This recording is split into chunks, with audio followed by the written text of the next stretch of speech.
नमस्कार किसान साथी, आप सभी का स्वागत है आपके अपने यूट्यूब चैनल पर।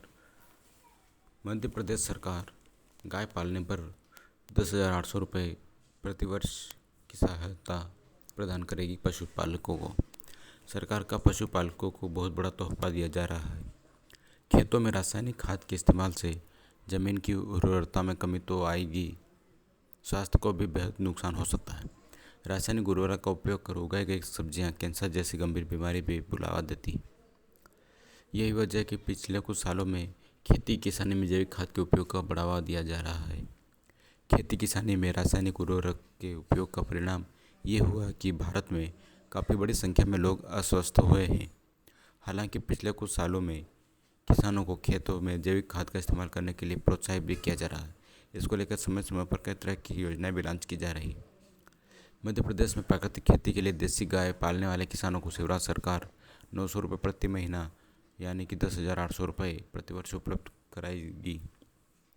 इसके अलावा किसान दूध को बेचकर बढ़िया मुनाफा हासिल कर सकते हैं। साथ ही गोबर और मूत्र को खेतों में खाद के तौर पर उपयोग में लाया जा सकता है।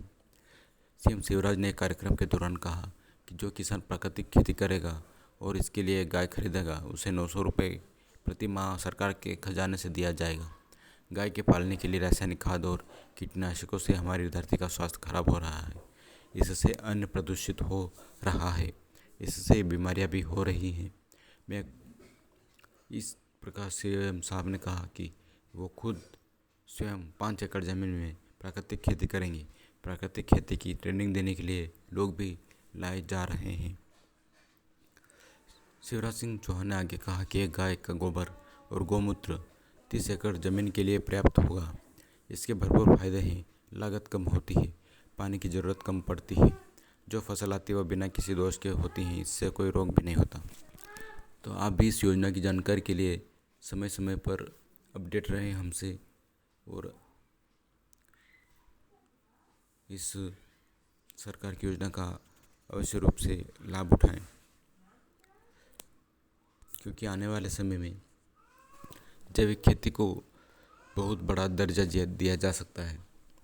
जिस प्रकार से रासायनिक उर्वरक की बढ़ती हुई महंगाई और कमी एक बहुत बड़ी वजह है कि फसल समय पर पक नहीं रही है और जो दोष मुक्त होती है, क्योंकि रोग ज़्यादा बढ़ते हैं रासायनिक उर्वरकों से। तो ऐसे में शिवराज सरकार की योजना बहुत ज़्यादा फायदेमंद होगी।